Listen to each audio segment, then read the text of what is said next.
things are is what you don't want to hear from a pundit is you don't want to just hear, you know, the ball's being knocked in by so-and-so, and he's volleyed it from 12 yards to the keepers. You know, don't just repeat the commentary. Be a pundit, not a parrot. Definitely. Is, you know, what I would say. What we want from a pundit is interpretation, and I'll give you an example, or a couple of examples from that. When we did, you two won't have enjoyed this, of course, when Barcelona beat Manchester City at the Nou Camp a couple of weeks ago, and Rakitic scored the goal, you know, and I'm watching it, it's absolutely fantastic. And Thierry Henry's standing next to me, and he said, when we look at it again, he said, I want to look at the run that Suarez has made, you know, to pull a couple of defenders away, which is great, because I hadn't really noticed that at all. And then Jimmy Redknapp said, but I want to look at what Yaya Toure was doing, because Rakitic had started right next to him, and as Rakitic drifted down the left, Yaya Toure had just drifted across the centre and completely left his man. Now, I hadn't seen either of those two things, you know, but that was a couple of quality pieces of punditry, because they showed me something that I hadn't seen, you know. So I think that's the sort of thing that we're looking for. And I mean, another example of something, and it's a bit more left field, if you like, but I think you need to find something to make yourself stand out.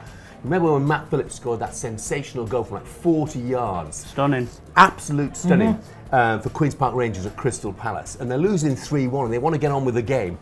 Who got the ball out of the net afterwards? Yeah, it was Matty Phillips. Was Matt Phillips. Yards, yeah. What are the others doing? Now, Phil Thompson pointed that out to me, you know, so I think you've got to look a bit left field, you know, try and be a little bit different. Maybe get a bit of a turn of phrase. Gary Neville.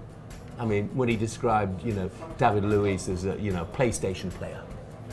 Brilliant. Loved it, you know. Absolutely. So I'd have maybe, and again, Paul Merson, fish up a tree and a whole load of other things. I'd have some ideas in your head as a pundit of just phrases that you might use. Don't try and force them in, but if there's an occasion, you know, just a little phrase that might make you stand out from the crowd. I mean, that seems to be, from what you're saying, the thing that makes pundits stand out. The ones that are well known, better respected in the game, it's down to them being individual, their personality shining through, just being natural. That's, and as I say, you are dead right. Just don't say what you see. You know, make it about, you know, what you've seen of it. Like you were saying about Henry and Redknapp, seeing different perspectives is, you know, it's exactly what football's all about. No one ever agrees on football. We've all got our own opinions, and that's what makes it so great. Yeah.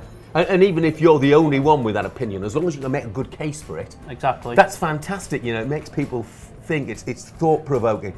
And you're right, you know, just be yourself. I'll use the example on Gillette Soccer Saturday again of Paul Merson. No airs and graces. He will tell you he's not got the greatest grasp of the English language necessarily, but he gets his viewpoint across by just being himself, just telling it as he sees it, and I would say that's absolutely what you should do as well. I mean, the other thing I would say is it's great to have passion. Definitely. You know, absolutely fantastic. Don't always need to shout. You know, let the commentator shout. You know, let Jonathan Pearce do his bit or whatever. You know, Sam Matterface, let him do his bit, and then you come in afterwards with, you know, the considered, controlled assessment of just what's happened. And whatever you do, I'd say to anybody who's doing it, don't try and speak at the pace that I do, you know, at 4:45 on a Saturday afternoon, because nobody will understand a word of it. But you know, there's some, you know what it's like, Andy. You go to football, everybody out there, everyone's got an opinion. And a lot of those opinions are really good, you know. So yeah, it's what makes the game so beautiful. It is. But I think, you know, I mean, from the point of view of the Carlsberg People's Pundit and the fan squad, we're trying to make football fans' lives a little bit better. And in this case, one football fan's life, potentially a heck of a lot better. It could be life-changing for them, you know.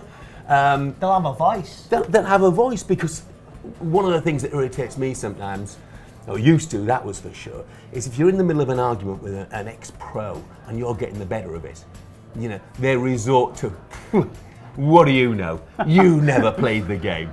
I mean, this is one of the things and one of the reasons that I went for the competition in the first place. I've talked a lot about it with my friends as well. You see a lot of pundits, automatically it's given to the ex-footballer. Understandable, they've played the game at the top level, but why shouldn't the average everyday fan who goes to the games week in, week out why shouldn't they get to have their say professionally as well? If they've got the talent and ability to do it, why shouldn't they join the ex-pros?